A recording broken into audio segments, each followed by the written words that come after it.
Mga kabi, meron tayong order papunta sa Queen City of the South, Cebu City mga kabi. 3 pairs yung order sa atin ni Sir. Papakita ko sa inyo kung paano ko piniprepare yung ibon at kung paano tayo magpa-ship mga kabi. Ngayon ay samahan niyo ako sa vlog na ito mga kabi. Ito sa mga kabi, ito yung ipapaship natin.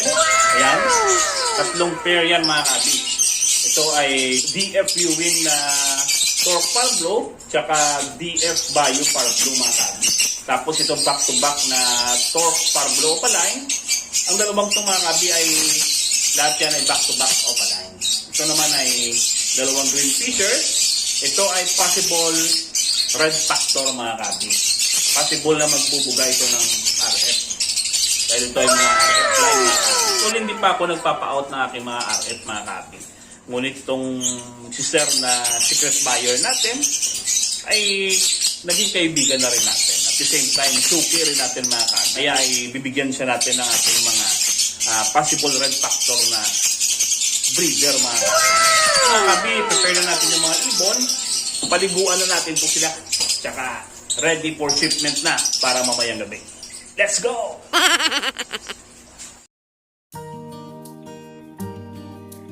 Paliliguan muna natin yung ating mga alaga para maging presko yung pakiramdam nila during sa ating shipping mga kahabi.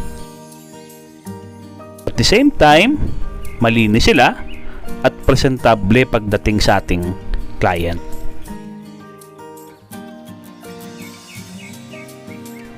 Ngayon naman, i-prepare natin yung carrier na paglalagyan natin sa kanila sa ating shipping mga kahabi. Gagawa tayo ng pang-cover sa buong carrier. Ang purpose nito mga kahabi ay para hindi sila madaling magulat kung merong man paparating na tao o meron mang dadaan na tao sa kanilang tabi mga kahabi. At the same time, proteksyon nila yan laban sa ginaw, lalong-lalo na kung ang shipping mo ay gabi o madaling araw mga kabi.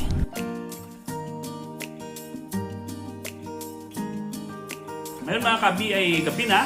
It's time na para i-ship na natin itong ating mga ibon mga kabi. Ready na yung kanilang mga documents. Ito yung ating LTP mga kahabi. At ito yung ating mga ibon. Safe na safe yan sila. Binalot natin ng mabuti. Lagay tayo dito ng mga window mga kabi para makahinga sila ng maayos. At ito naman ang cover para sa protection nila. Para hindi sila ginawin. Yan, land trip to mga kabi Bacolod to Cebu, it takes 9 to 10 hours na biyahe. So mas maganda na i-ship natin sila sa gabi para sa buong biyahe mga kabi ay matutulog lang sila.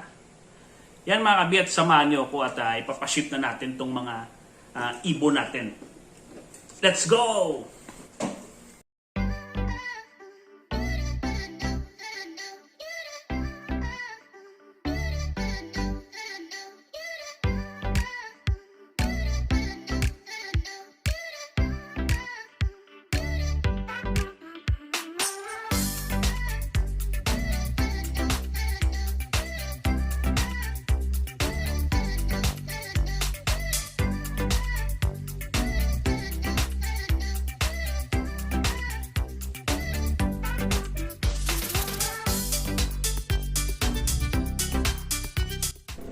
Ayun mga kabi, at successful yung ating ginawang shipping mga kabi.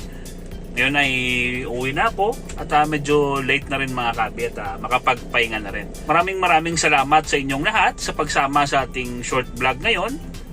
At magkita-kita muna tayo sa ating susunod na vlog mga kabi. Ingat!